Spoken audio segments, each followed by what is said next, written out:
Iniimbestigahan na ng Department of Health ang pagkamatay ng isang OFW habang nagpapa-liposuction sa isang lisensyadong medical clinic. Ang mga may kinalaman sa operasyon kinasuhan na. Nakatutok si JP Soriano.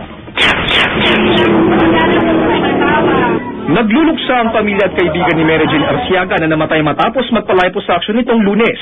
Ang mga kaanak ni Mary Jane, di pa rin matanggap ang pagpanaw ng mahal sa buhay. Yun lang bakit sa clinic. Pero siya nakipag-usap talaga. Si Jane talaga may kausap na kami walang alam kung saan ang Pero nagsasabi siya sa amin na magpapalipo.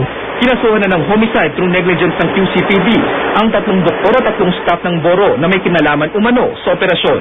Pero pansamantala muna silang pinakawalan sa utos ng korte habang hinihintay pa ang resulta ng otopsiya kay Mary Jane. Ang Department of Health naman, inatasan na ang kanilang Bureau of Health Facilities and Services para imbestigahan ang nangyari.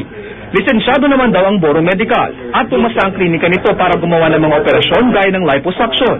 Pero bibisitahin daw nila ito ulit.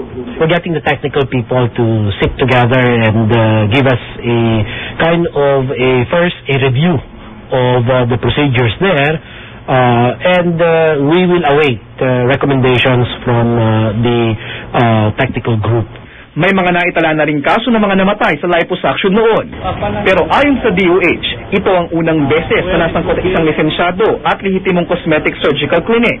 Sakaling mapatunayang may pagkukulang ang Boro. Pag merong violation, either suspend namin o ipasara yung clinic itself and not allow them to do any surgical procedures.